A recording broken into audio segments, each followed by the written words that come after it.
Class 7 chapter first integers exercise 1.4 आज हम करेंगे। तो फर्स्ट क्वेश्चन आपके पास इसमें -30 को 10 से डिवाइड करना है। तो इसमें आप देखते हैं कि अगर 30 को हम 10 से डिवाइड करें तो 3 आता है, और माइनस उसके साथ में है तो माइनस आ जाएगा, -3 आंसर आ जाएगा। लेकिन हम एक रूल और सीखते हैं यहाँ पर, जब ये डिवाइड का साइन हमारे पास है तो इस डिवाइड के साइन को हम मल्टीप्लाई में चेंज कर देंगे, और जो इसके साथ में नंबर है राइट साइड में डिवाइड के साइन के, ये रेसिप्रोकल बन जाएगा 1/10। जो इसका यहाँ पर 10 लिखा नंबर लिखा होगा वो 1 में आ जाएगा। अगर यहाँ पर होता 10/1 तो ये आ जाता 10। अगर यहाँ पर होता 1/2 तो यहाँ पर आ जाता 2/1। अगर ये यहाँ पर होता 2/3 तो यहाँ पर आ जाता 3/2। नोमिनेटर डिनोमिनेटर बन जाएगा, डिनोमिनेटर नोमिनेटर बन जाएगा। तो इस तरह से ये आ गया 1/10। अब -30 और 1 की मल्टीप्लाई होती है, -30 आ जाता है, और 10 से यहाँ पर 30 को डिवाइड करेंगे 3, और -3 यहाँ पर आंसर आ जाएगा हमारे पास। इसका बी पार्ट देखते हैं। 50 को डिवाइड करना है -5 से। हमें पता है 50 को 5 से डिवाइड करेंगे 10 आएगा, और माइनस का साइन है -10 आएगा। लेकिन वही रूल हम यहाँ पर फिर भी यूज़ कर रहे हैं, डिवाइड को मल्टीप्लाई में लिख दे रहे हैं, और ये जो नंबर यहाँ पर राइट साइड में है ये रेसिप्रोकल हो जा रहा है। तो न्यूमरेटर डिनोमिनेटर इंटरचेंज हो जा रहे हैं 1/5, और 5 डिनोमिनेटर है, और यहाँ पर 50 की मल्टीप्लाई -1 के साथ होगी ऊपर, और ये 5 से ये 50 डिवाइड हो जाएगा 10 और माइनस के 10 की मल्टीप्लाई 1 में हुई यहाँ पर। जब इस 5 से इस 50 को डिवाइड किया 10 आया, और 10 मल्टीप्लाई -1 -10। सी पार्ट देखते हैं इसका। -36 डिवाइड होना है -9 से। पता है हमें माइनस से माइनस कैंसिल हो जाएगा और 4 आएगा आंसर, लेकिन हम उसी रूल से करते हैं, डिवाइड चेंज हो जाएगा मल्टीप्लाई में, और ये जो राइट साइड में नंबर है ये रेसिप्रोकल हो जाएगा -1/9। 1 के अपॉन में आ जाएगा 9। ठीक है। अब -36 मल्टीप्लाई -1 -36 मल्टीप्लाई -1 लिख दिया। अब 9 डिनोमिनेटर है। अब माइनस और माइनस की मल्टीप्लाई होती है प्लस हो जाता है, और 36 और 1 की मल्टीप्लाई होगी 36 प्लस के, और अपॉन में 9 है ही, और 9 डिवाइड करेगा 36 को 4 आ जाएगा। डी पार्ट देखते हैं इसका।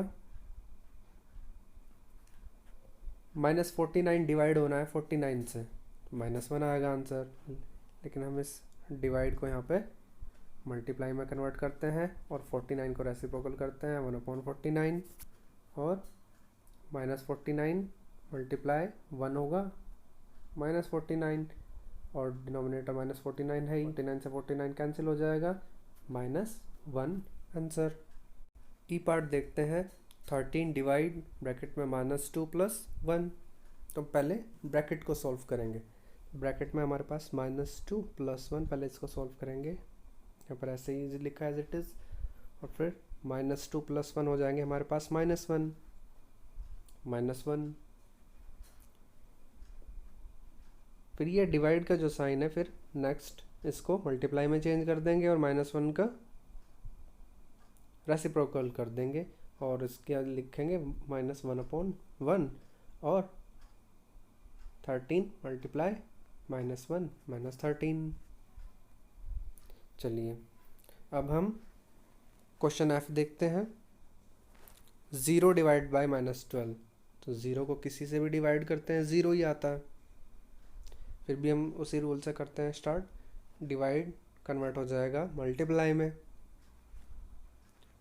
-12 का रेसिप्रोकल -1/12, और 0 मल्टीप्लाई -1 0 0/12 = 0, क्योंकि 0 को किसी से भी डिवाइड करेंगे 0 ही आंसर आएगा। जी पार्ट देखते हैं। -31 डिवाइड ब्रैकेट और फिर स्मॉल ब्रैकेट में -30 प्लस स्मॉल ब्रैकेट में -1 और फिर बिग ब्रैकेट क्लोज्ड। पहले बिग ब्रैकेट सॉल्व करते हैं। ये हम सॉल्व करते हैं पहले बिग ब्रैकेट। फर्स्ट हमने ऐसे ही एज इट इज़ लिखा, उसके बाद -30 और -1 को ऐड करना है। ये आ जाएगा हमारे पास प्लस माइनस माइनस, और -30 -1 -31, और फिर इस डिवाइड के साइन को मल्टीप्लाई में चेंज कर देंगे। मल्टीप्लाई में चेंज करने के बाद रेसिप्रोकल कर देंगे इसका, तो ये हमने यहाँ पर इसको डायरेक्टली -31 हो गया, ये इसको रेसिप्रोकल कर दिया 1/-1/31 और मल्टीप्लाई हो गया, ये डिवाइड से मल्टीप्लाई हो गया। अब -31 मल्टीप्लाई -1 माइनस माइनस कैंसिल और 31 आ गया। अपॉन डिनोमिनेटर है ही 31 कैंसिल और 1 आ गया। एच पार्ट देखते हैं। -36 डिवाइड बाई 12 और big bracket closed divide by 3। पहले बिग ब्रैकेट सॉल्व करते हैं और डिवाइड के जो साइन है उसको मल्टीप्लाई में कर देते हैं और राइट साइड वाले इंटीजर को रेसिप्रोकल कर देते हैं। तो ये डिवाइड हमारे पास है, इसको हमने यहाँ पर मल्टीप्लाई में कन्वर्ट कर दिया है। ये 12 हमारे पास है, इस 12 को हमने 1/12 कर दिया है। ये डिवाइड हमारे पास है, इस डिवाइड को हमने मल्टीप्लाई में चेंज कर दिया है और 3 को रेसिप्रोकल 1/3 लिख दिया है। अब -36 मल्टीप्लाई 1 -36 अपॉन डिनोमिनेटर चल रहा है 12। अब बिग ब्रैकेट ये हम सॉल्व कर चुके हैं, तो अब सिंपल ये स्मॉल ब्रैकेट ही लगाया है। मल्टीप्लाई 1/3 और मल्टीप्लाई 1/3 एज इट इज़ चल रहा है। 12 से डिवाइड करेंगे 36 को, तो यहाँ पर -3 आ जाएगा। 12 3 जमा 36 और माइनस का साइन है -3 और मल्टीप्लाई 1/3 है -3 मल्टीप्लाई 1 -3 और डिनोमिनेटर चल रहा है हमारे पास 3 से 3 कैंसिल -1 आंसर। आई पार्ट देखते हैं। बिग ब्रैकेट में फर्स्ट दिया हुआ है -6 + 5 और big bracket close divide again big bracket start -2 + 1। First हमने क्वेश्चन एज इट इज़ लिखा, उसके बाद हमने इस -6 को स्मॉल ब्रैकेट से बाहर हटा कर लिखा और बिग ब्रैकेट हट गया यहाँ से। अब माइनस ये सिंपल ब्रैकेट ही रह गया, स्मॉल ब्रैकेट। डिवाइड अभी हमने डिवाइड ही रखा है, ये भी हमने स्मॉल ब्रैकेट को यहाँ से रिमूव करके बिग ब्रैकेट हटा दिया और स्मॉल ब्रैकेट में लिखा है -2 + 1, क्योंकि यहाँ पर कोई नंबर तो है नहीं, -2 एज इट इज़ ही रहेगा अभी ये। फिर इसके बाद -6 + 5 को सॉल्व किया हमने, -1 आ गया हमारे पास। -2 + 1 सॉल्व किया, -1 आ गया। अभी भी ये साइन हमने डिवाइड ही रखा है। अब हम इस साइन को मल्टीप्लाई में कन्वर्ट कर देते हैं, और जो ये है -1 का जो रेसिप्रोकल है -1 ही होता है। -1/1 -1 मल्टीप्लाई -1 + 1 आंसर। क्वेश्चन 2 देखते हैं। Verify that A divide bracket में B + C not equal to A divide B + A divide C for each of the following values of A, B and C। A, B and C की value दी गई है और दो side है LHS and RHS। Not equal to proof करना है। ये नॉट इक्वल टू का साइन है। नॉट इक्वल टू मीन्स दोनों इक्वल नहीं आएंगे LHS और RHS, ये प्रूफ करना है, वेरीफाई करना है। चलिए देखते हैं, जो हमें प्रूफ करना है, वेरीफाई करना है, उसको हमने एज इट इज़ लिखा। ये LHS है, ये RHS है और ये नॉट इक्वल टू का साइन है, और ये A और ये B और ये C की वैल्यूज़ हमारे पास है। चलिए आइए इसको करते हैं सॉल्व। फर्स्ट हम LHS में पुट करते हैं ABC की value, putting the given values in LHS। चलिए, तो हमारे पास LHS में देखिए ये A है यहाँ पर, तो हमने A की वैल्यू 12 पुट की। उसके बाद डिवाइड का साइन है LHS में, ये देखिए, फिर ब्रैकेट स्टार्ट होता है स्मॉल और B है, और स्मॉल b की वैल्यू हमारे पास है -4 और प्लस सी और फिर प्लस, और c की वैल्यू हमारे पास 2 है, ये रख दी हमने वैल्यू। आइए अब हम इसको आगे सोल्व करते हैं। -4 + 2 -2, ये यहाँ पे इस लाइन में हमने ये सोल्व किया। अब नेक्स्ट लाइन में हमने ये डिवाइड को मल्टीप्लाई में कन्वर्ट कर दिया, और -2 रेसिप्रोकल हो गया -1/2। और फिर हम नेक्स्ट 12 और -1 की मल्टीप्लाई कर दी हमने, -12/2, और 2 से 12 डिवाइड कर देंगे, -6 आंसर आ जाएगा। ये LHS की वैल्यू आई है, ये LHS -6 आया हमारे पास। अब हम RHS में वैल्यूज़ रखते हैं अपनी। RHS में हमारे पास है फर्स्ट A, तो A की वैल्यू हमने यहाँ रखी 12। फिर हमारे पास डिवाइड B की वैल्यू हमारे पास -4 डिवाइड, और फिर -4 वैल्यू रख दी हमने B की। फिर प्लस का साइन है, देखिए, फिर प्लस, फिर स्मॉल ब्रैकेट और A, स्मॉल ब्रैकेट और A की वैल्यू हमने यहाँ रख दी। फिर इसके बाद डिवाइड और C की वैल्यू 2 है हमारे पास, ये हमने पुट कर दी यहाँ पर। अब इसको हम आगे सॉल्व करते हैं। ये फिर हमने ये डिवाइड को मल्टीप्लाई में कन्वर्ट किया, ये देखिए, और फिर ये नंबर जो है इसका रेसिप्रोकल किया, -1/4, और प्लस का साइन एज इट इज़ है, और 12 को हमने यहाँ पर डायरेक्टली 2 से डिवाइड कर दिया, 6 आ गया। और ये 12 मल्टीप्लाई होता, -12/4 आता, और 4 3 × 12, तो -3 वैल्यू आ गई है, और +6 एज इट इज़ चल रहा है, और -3 और +6 को सॉल्व करेंगे, +3 आंसर आ जाएगा हमारे पास ये। फिर हम देखते हैं LHS और RHS जो है इक्वल नहीं आए हैं। LHS की वैल्यू -6 आई और RHS की वैल्यू +6 आई, हम कहते हैं कि LHS not equal to RHS, और यही हमें वेरीफाई करना था, हेंस वेरीफाइड। ये B पार्ट है हमारे पास क्वेश्चन 2 का। यहाँ पर A की वैल्यू हमारे पास है -10, B की वैल्यू है 1 और C की वैल्यू है 1। तो फर्स्ट हमने यहाँ पर LHS not equal to RHS जो हमें वेरीफाई करना है, ये हमने लिख लिया है। आइए हम इसको आगे करते हैं। Putting the values in LHS में हमने वैल्यू यहाँ पर रखी है। देखिए, LHS में हम फर्स्ट हमारे पास है A की वैल्यू हमारे पास है यहाँ पर 10, -10, -10 हमने A की वैल्यू लिख दी है, ये हमारे पास यहाँ पर माइनस छोटा हुआ, इसमें ये -10 है A की वैल्यू। फिर इसके बाद हमारे पास वैल्यू है B की 1, तो B की वैल्यू 1 हम यहाँ पर देखिए स्मॉल ब्रैकेट स्टार्ट हुआ है, और B की वैल्यू 1 पुट कर दी है हमने यहाँ पर। फिर C की वैल्यू हमारे पास 1 है, +C और +1 हमने यहाँ पर लिख दिया है C की वैल्यू को।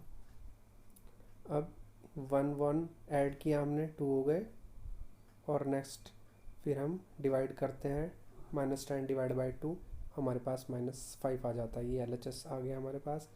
अब RHS में हम वैल्यू पुट करते हैं, ये ध्यान रखिए कि यहाँ पर ये माइनस का साइन छोटा हुआ है, इक्वल टू -10 है। तो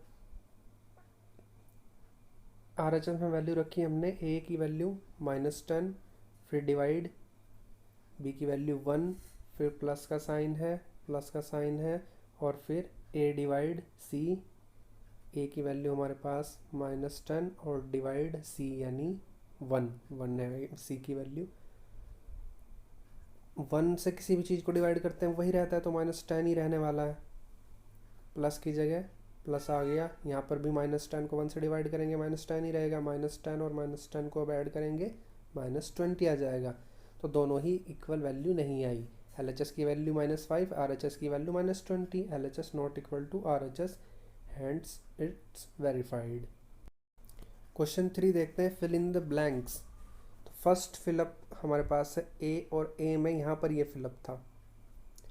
369 को किससे डिवाइड करें कि 369 ही आ जाए, तो ऐसा नंबर तो 1 होता है, तो 1 से डिवाइड करेंगे तो 369 ही आएगा। या फिर हमारे पास बी है, यहाँ पर फिलअप था हमारे पास। -75 को किस से डिवाइड करें कि -1 आए? 75 को 75 से डिवाइड करेंगे तो 1 आएगा, और साथ में माइनस भी आना है, तो यहाँ पर 75 है, माइनस ये माइनस यहाँ पर आया हुआ है, 75 से डिवाइड किया 1 आया, और ये माइनस का साइन उसके साथ यहाँ पे गया। सी पार्ट देखते हैं। -206 किस से डिवाइड करें कि 1 आए? तो -206 से ही डिवाइड करेंगे तो वो 1 आएगा। यहाँ पर डी में यहाँ पर फिलअप था। -87 को किस से डिवाइड करें कि 87 आए? तो माइनस का साइन रिमूव करना है, तो -1 से डिवाइड कर देंगे तो 87 आएगा। ई पार्ट हमारे पास है, यहाँ पर फिलअप था। किस को डिवाइड करें 1 से कि -87 आए? तो -87 को ही 1 से डिवाइड करना पड़ेगा, तो -87 को 1 से डिवाइड करेंगे तो यहाँ पर -87 आएगा। और एफ पार्ट हमारे पास है, यहाँ पर फिलअप था। किसको 48 से डिवाइड करें कि -1 आए? तो 48 को 48 से डिवाइड करें तो 1 आएगा, और -48 को 48 से डिवाइड करेंगे तो -1 आएगा। जी पार्ट है हमारे पास। 20 को किस से डिवाइड करें? यहाँ पर फिलअप था। 20 को किस से डिवाइड करें कि -2 और 20 को 10 से डिवाइड करते हैं तो 2 आता है, और -10 से डिवाइड करेंगे तो -2 आएगा। फिर हमारे पास है एच पार्ट, यहाँ पर फिलअप था। 4 से किस को डिवाइड करें? -3 आए, तो 4 से 12 को डिवाइड करते हैं तो 3 आता है, और -12 को डिवाइड करेंगे तो -3 आएगा। क्वेश्चन नंबर 4 देखते हैं। Right 5 pairs of integers a b such that a divided by b equal to -3. One such pair is 6 -2 because 6 divided by -2 equal to -3। तो आपको 5 पेयर्स ऐसे बताने हैं जो एक इंटीजर से दूसरे इंटीजर को डिवाइड करें तो -3 आ जाए। तो एक पेयर इन्होंने बताया भी हुआ है ऐसा, 6 को अगर हम 2 से डिवाइड करें तो हमारे पास -3 आ जाता है। ये डिवाइड किया हुआ -3 आ जाता है। ऐसे 4 पेयर्स हमें और बताने होंगे। एक तो ये है, चलिए फर्स्ट हमने यही लिखा है -6 divide by -2 equal to -3। Second pair हमने लिया है 9 एंड -3। 9 को -3 से डिवाइड करते हैं, -3 आएगा। 3 9 जा 9 होता है, और माइनस का साइन इसके साथ रहेगा। 12 को 4 से डिवाइड करते हैं, 3 आता है, तो माइनस भी हमने लगा दिया 4 के साथ, तो -3 आएगा। तो 12 और 4 -4 हो गया ऐसा पेयर। और यहाँ पर अब हमने ये माइनस का चेंज करके लगा दिया, सेकंड वाले पार्ट का इधर लगा दिया। -9 डिवाइड बाय 3 तो भी -3 आएगा। अब हम एक और लिया हमने एक पेयर, -15 डिवाइड बाय 5। 15 से 5 को 15 को 5 से डिवाइड करें 3 आता है, और -15 है ये, तो ये हमारे पास -3 आ जाएगा। तो ऐसे हमारे पास ये 5 पेयर्स हो गए हैं। क्वेश्चन नंबर 5 देखते हैं। The temperature at noon was 10 degree Celsius above 0। जो नून में टेम्परेचर था वो 0 से 10 डिग्री अबाउ था, यानी 10 डिग्री ही था। If it decreases at rate of 2 degree Celsius per hour. अब 2 डिग्री पर आवर ये डिक्रीज हो रहा है until midnight तक। at what time would the temperature be 8 degree below 0। वो टाइम क्या होगा जब ये 8 डिग्री बिलो 0 से होगा। what would be the temperature at midnight, और मिडनाइट में टेम्परेचर क्या होगा। तो 2 क्वेश्चन है, एक 0 से 8 डिग्री बिलो कब होगा, और मिडनाइट में टेम्परेचर क्या होगा। चलिए क्वेश्चन का सॉल्यूशन देखते हैं। Following number line is representing the temperature. तो हमने ये रिप्रेजेंट किया है इसको, टेम्परेचर को। क्वेश्चन में टेम्परेचर दिया गया है 10 डिग्री अबोव 0, तो ये 10 डिग्री अबोव 0 10 डिग्री ही होगा। और कहाँ तक पता करना है कि -8 कब जाएगा, यानी क्वेश्चन में बताया गया है 8 डिग्री बिलो 0 कब जाएगा, वो क्या होता है -8, यहाँ तक कब जाएगा। और क्वेश्चन में कहा गया है कि 1 आवर में 2 डिग्री डिक्रीज होता है, उस हिसाब से हमने लूप बनाया हुआ है। 1 आवर में 2 डिग्री डिक्रीज हो रहा है। अब देखिए जब 1 आवर में 2 डिग्री डिक्रीज हो रहा है, ये लिखा है हमने, the temperature decreases 2 degree Celsius equal to 1 hour. Temperature decreases 1 degree Celsius, तो 1 डिग्री कितने में डिक्रीज होगा, हाफ आवर में। और डिक्रीज हो कितना रहा है, देखिए 2 डिग्री यहाँ डिक्रीज हो गया, 4 6 2 ऐड होता जा रहा है, 8 10 12 14 16 और लास्ट में 18 डिग्री डिक्रीज हो गया। The temperature decreases 80 degree Celsius, 18 degree Celsius. 18 degree Celsius decrease होने में कितना टाइम लगेगा, जब 1 डिग्री में हाफ लगता है तो हाफ से इसको मल्टीप्लाई कर देंगे, 18 मल्टीप्लाई हाफ 9 आवर्स, 9 आवर्स लगेंगे। अब कब से डिक्रीज होना स्टार्ट हुआ, दोपहर के 12 बजे से। टोटल टाइम 12 नून में 9 आवर और ऐड कर दें तो 21, और 21 को हम 9 भी बोलते हैं, 9 यानी 9 PM। 9 PM आते आते ये बिलो 8 डिग्री तक आ जाएगा टेम्परेचर। तो इसका आंसर हमारे पास आएगा 10, 9 PM the temperature would be 8 degree below 0 degree Celsius. इसमें क्वेश्चन में ये भी पूछा गया था कि मिडनाइट में टेम्परेचर कितना होगा। चलिए इसको सॉल्व करते हैं। यहाँ से देखते हैं द टेम्परेचर एट 12 PM, यानी दिन के 12 बजे टेम्परेचर कितना था, 10 डिग्री सेल्सियस। 10 अबव 0 बताया गया तो 10 डिग्री सेल्सियस था। एज टेम्परेचर डिक्रीजेज, हमें बताया गया है कि टेम्परेचर जो है 2 डिग्री डिक्रीज होता है per hour. Temperature at midnight, तो मिडनाइट में टेम्परेचर कितना होगा, 10 डिग्री से माइनस हो जाएगा कितना, 2 मल्टीप्लाई 12। ये क्यों लिखा हमने, क्योंकि दिन के 12 जो 12 PM है, इससे मिडनाइट कब होती है, 12 AM, रात के 12 बजे। तो ये 12 आवर का टाइम होता है, और तो 12 आवर और 2 डिग्री डिक्रीज होता है पर आवर, तो 2 मल्टीप्लाई 12 इतना डिक्रीज हो रहा है। और हमारे पास दिन में 12 बजे जो था 10 था, और डिक्रीज होगा 12 आवर मल्टीप्लाई 2, तो 10 माइनस 24, और ये आ जाएगा -14 डिग्री सेल्सियस। क्वेश्चन नंबर 6 देखते हैं। इन ए class test +3 marks are given for every correct answer and -2 marks are given for every incorrect answer and no marks for not attempting any questions।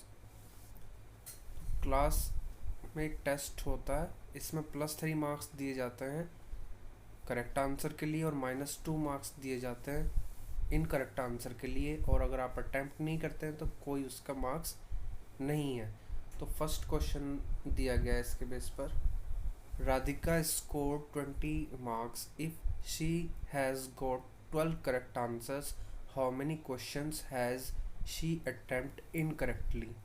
Radhika का जो score है कितना है, 20, और उसके जो करेक्ट है आंसर वो है 12, तो how many question she attempt incorrectly, तो उसके जो गलत हैं वो कितने हैं। Marks given for 1 correct answer 3, तो करेक्ट आंसर के लिए 3 मार्क्स दिए जाते हैं। तो marks given for 12 correct answer, तो 12 करेक्ट आंसर उसने दिए हैं राधिका ने, और तो उसके लिए कितने मार्क्स हुए, 3 मल्टीप्लाई 12, 36 मार्क्स उसको मिले करेक्ट आंसर देने के लिए। राधिका का स्कोर कितना है, 20, तो जो उसके ऑब्टेन इनकरेक्ट मार्क्स हैं वो कैसे आएंगे, 20 माइनस 36 कर देंगे। क्यों, क्योंकि उसके जो मिले हैं वो तो 20 मिले हैं, और जबकि उसने सही जो रिप्लाई दिया था उसके बेस पर उसके मार्क्स बैठते हैं 36, तो 20 माइनस 36 कर देंगे और हमारे पास -16 आ जाएगा। तो ये जो -16 है उसको इनकरेक्ट आंसर के लिए मिले हैं। Now marks given for 1 incorrect answer -2, एक इनकरेक्ट आंसर के लिए मार्क्स दिए जाते हैं -2, -16 जो उसको मार्क्स मिले हैं, कितने उसने इनकरेक्ट आंसर दिए हैं, therefore number of incorrect answer -16 divide by -2 equal to 8। Thus Radhika has attempt 8 incorrect question, तो उसने 8 गलत सवालों के जवाब दिए। बी पार्ट देखते हैं। Mohini scores -5 marks in this test. एक स्टूडेंट मोहिनी है और उसको स्कोर मिलता है -5 इस टेस्ट में। दो she has got 7 correct answer, यद्यपि उसने 7 करेक्ट आंसर किए हैं। How many questions has she attempt incorrectly, कितने क्वेश्चन उसने इनकरेक्टली अटेम्प्ट किए हैं ये बताना है। Marks given for 7 correct answer जो उसने 7 करेक्ट आंसर किए हैं उसके लिए उसको मार्क्स मिलने हैं 3 × 7 = 21। तो इनकरेक्ट के लिए उसको कितने मार्क्स मिले हैं, marks obtain for incorrect answer, ये पता चलेगा जो उसके टोटल ऑब्टेन मार्क्स हैं उससे करेक्ट आंसर्स को माइनस कर देंगे। टोटल है उसके -5 और माइनस कर देंगे उससे जो करेक्ट आंसर के हैं 21 को, तो आ जाएगा ये हमारे पास 26। अब ये 26 जो है इनकरेक्ट आंसर के लिए उसको मिले हैं। Now marks given for 1 incorrect answer, 1 incorrect के लिए -2 मार्क्स मिलते हैं। Therefore number of incorrect answer, अब नंबर ऑफ इनकरेक्ट आंसर पता चल जाएगा हमें जो नंबर ऑफ इनकरेक्ट से टोटल मार्क्स मिले हैं। अब एक इनकरेक्ट नंबर से एक इनकरेक्ट क्वेश्चन करने से कितने मार्क्स मिलते हैं उससे डिवाइड कर देंगे। टोटल इनकरेक्ट से मिले -26 और एक इनकरेक्ट का मिलता है -2, इससे डिवाइड कर देंगे 13। Thus Mohini has attempt 13 incorrect questions. Question number 7 देखते हैं। An elevator descends into a mine shaft at the rate of 6 metre per minute. एक एलिवेटर 6 मीटर पर मिनट की रेट से नीचे जाती है। If the descent start from 10 metre above the ground level, जो उसके नीचे जाना शुरू होता है वो ग्राउंड लेवल से 10 मीटर ऊपर से शुरू होता है। How long will it take to reach -350 metre. तो -350 मीटर नीचे जाने के लिए उसको कितना टाइम लगेगा ये बताना है। चलिए सॉल्यूशन देखते हैं इसका। Starting position of mine shaft is 10 metre above the ground. जो उसकी स्टार्टिंग पोजीशन है लिफ्ट की जब वो नीचे जाती है वो ग्राउंड से 10 मीटर ऊपर है। It moves in opposite direction, वो अपोजिट डायरेक्शन में जा रही है, ग्राउंड लेवल में जा रही है। So it travels the distance -350 metre. इसलिए वो जो उसकी डिस्टेंस है -350 मीटर में माइनस में है, -350 मीटर जा रही है बिलो ग्राउंड से। So total distance covered by mine shaft, जो टोटल डिस्टेंस कवर्ड होगी लिफ्ट से वो कैसे निकलेगी, 10 मीटर -350 मीटर। तो 10 + 350 360 मीटर जो होगी टोटल कवर्ड डिस्टेंस हो गई एलिवेटर से। Now time taken to cover a distance of 6 metre by 8 = 1 minute. जो लिफ्ट को 6 मीटर नीचे जाने के लिए 1 मिनट लगती है। So time taken to cover a distance of 1 metre by 8, तो 1 मीटर नीचे जाने के लिए उसको 1/6 मिनट लगेगी। Therefore time taken to cover a distance of 360 metre, 360 metre जाने के लिए कितनी लगेगी, 1/6 × 360 = 60 मिनट्स।